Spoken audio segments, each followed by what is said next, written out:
안녕하세요. 이현우 작가입니다. 지금 우리는 인구 감소보다 아파트 가격이 더 중요한 그런 비정상적인 나라에 살고 있습니다. 탐욕으로 눈과 귀를 가리고 부실을 계속 미루면서 부동산 정상화를 계속 미루고 있습니다. 투기꾼들과 토건족들이 금리가 내려가면 어떻게 되겠지? 이런 생각을 하고 있는데요. 미국 대통령 선거가 있고 물가가 어느 정도 안정이 됐으니까 금리가 내려갈 것이다. 이렇게 이야기하고 있습니다. 하지만 저는 오히려 금리가 인상될 것으로 보고 있습니다. 이렇게 되면은 투기꾼들과 토건족들에게는 절망적인 상황이 펼쳐질 것인데요. 그래서 오늘은 금리가 왜 인상이 될 것인지 이런 것을 알아보도록 하겠습니다. 최근 전문가분들께서 너무 복잡하게 이야기하시는데 제가 상황을 간단히 정리해서 앞으로 어떻게 전개될 것인지 간단히 설명드리도록 하겠습니다. 일단 미국 대통령 선거하고 금리 정책하고 관계가 있냐 이런 걸 봤을 때 관계가 1도 없습니다. 그러니까 정부에서 대통령 선거하니까 금리를 내려주세요. 이렇게 했던 경우가 여태까지 딱 한 번밖에 없습니다. 72년도에 아서 번즈라는 연준 의장이 정부의 말을 듣고 금리를 내려준 적이 있습니다. 그랬다가 물가가 12%까지 폭등을 했어요. 거의 물가를 말아먹은 거죠. 그러니까 연준에서 정부의 말을 듣다가 완전히 경제가 망한 그런 사건이 한 번 있었기 때문에 그 이후로는 연준에서 정부가 뭐라고 하든지 그 부탁을 절대로 들어주지 않았습니다. 지금 바이든 정부에서 연준 의장한테 금리 내려달라고 해도 연준 의장이 콧방귀도 끼지 않는다. 그 말입니다. 그리고 70년대 이후에 미국 대선이 13번이 있었는데 이 중에 금리 인상이 오히려 7번이 있었습니다. 그리고 4번을 내렸고 2번을 동결했어요. 금리를 내렸을 때도 4번 중에 3번은 글로벌 금융위기, 코로나 팬데믹, 2000년 IT 버블닷컴 이런 사건이 터지고 금리를 내렸어요. 그러니까 바이든이 뭐라고 이야기하든 연준에서는 시장 상황과 물가를 보고 금리를 결정한다. 그 말입니다. 대통령 선거한다고 봐주고 그런 건 없다는 거예요. 그러면 이제 금리가 왜 올라갈 것이냐 이걸 한번 알아볼 텐데요. 지금 4월 소비자 물가는 확실히 안정을 찾았습니다. 예상치에 부합하거나 그것보다 조금 더 밑으로 내려갔어요. 전문가분들도 나와서 이것에 대해서 엄청나게 강조를 하면서 어려운 용어 써가면서 물가 잡혔다, 금리 인하할 수 있다 이렇게 말씀하시는 분들이 있는 것 같아요. 근데 그거는 지금 이 표만 보고 생각하는 거고 지금 여러 가지 정황을 같이 살펴봐야 돼요.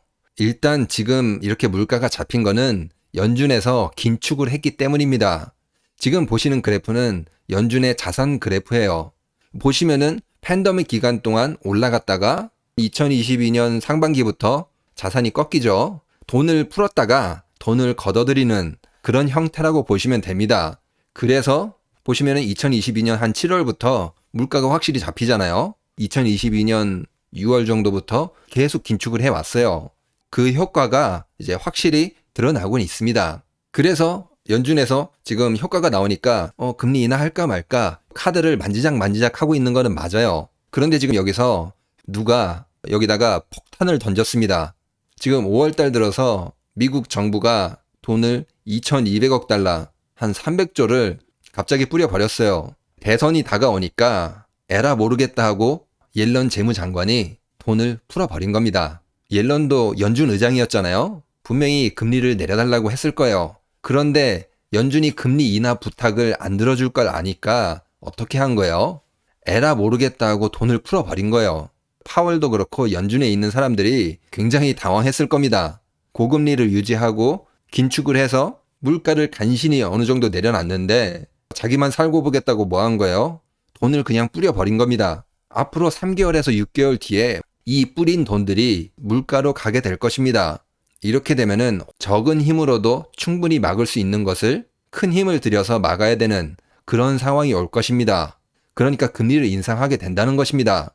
연준이 긴축을 해서 어거지로 눌러놓은 거를 옐런이 지금 다 망쳤습니다. 금리 인하가 물 건너가고 금리 인상이 한 번 더 찾아오게 될 겁니다. 지금 이렇게 돈 뿌리면 안 되는데 돈을 뿌렸으니까 어쩔 수 없죠. 지금 이렇게 5월 들어서 단기간에 돈을 많이 뿌렸기 때문에 미국 주가가 계속 올라가고 있는데 이것도 마지막이라고 보시면 될 것 같습니다. 곧 엄청나게 큰 추락, 이런 게 찾아오게 될 것입니다. 지금 보시는 그래프는 미국인들의 저축 금액, 그런 걸 나타낸 그래프입니다. 과거 팬데믹 기간에 어디 가지도 못하고 정부한테 돈을 받아서 저축은 해놨는데 이제 그게 빨간색으로 마이너스가 됐다는 거예요.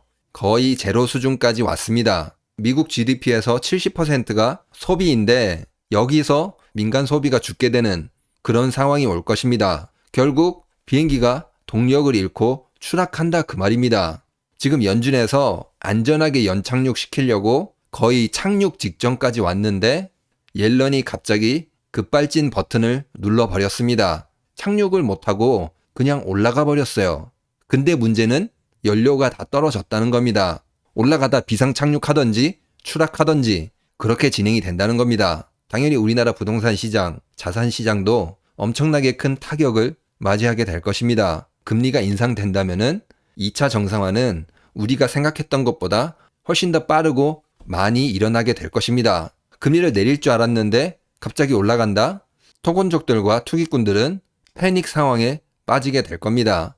네, 그러면 오늘 내용을 정리를 해보면은 최근 미국 물가가 어느 정도 안정이 돼서 대선 기간에 금리를 내릴 것이다. 이렇게 생각하는 전문가들, 언론들이 나오고 있는데 과거 기록을 보면은 그럴 일은 없다. 대선하고 금리 정책하고는 전혀 연관성이 없다. 왜냐면은 72년도에 정부 말을 듣고 금리를 한번 내렸다가 경제를 말아먹은 적이 한번 있기 때문에 정부의 요청에 응하지 않을 것이다. 만일 금리를 내려서 물가 관리가 실패하게 되면은 연준 의장은 역사책에 너 때문에 나라가 망했다. 이렇게 쓰여질 것입니다. 이거를 알고 반복하지 않을 것이다. 그 말입니다. 그러면 왜 금리가 올라갈 것이냐? 이런 걸 봤을 때 미국 물가가 확실히 잡히긴 했습니다. 4월 소비자 물가 예상치에 부합하거나 조금 더 내려갔어요. 연준이 열심히 긴축을 해서 물가를 어느 정도 안정을 시켰습니다. 그런데 아직 금리 인하 수준까지는 아닌 것 같다. 연준에선 이렇게 판단하고 있는데 여기에 지금 누가 제일 급하죠? 바이든 정부가 제일 급합니다.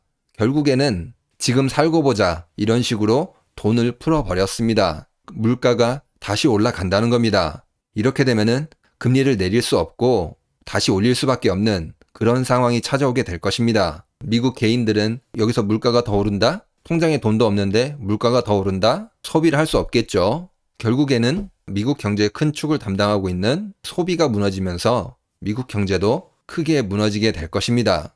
그러면 오늘 영상을 마치기 전에 이상훈님, 이슬기님, 강상현님, 문학근님, 구독자 폴라베어님, 그리고 익명으로 후원해주시고 메시지 남겨주신 분들 정말 감사합니다. 다른 분들도 제가 열심히 방송할 수 있도록 후원을 해주신다면 정말 감사드리겠습니다.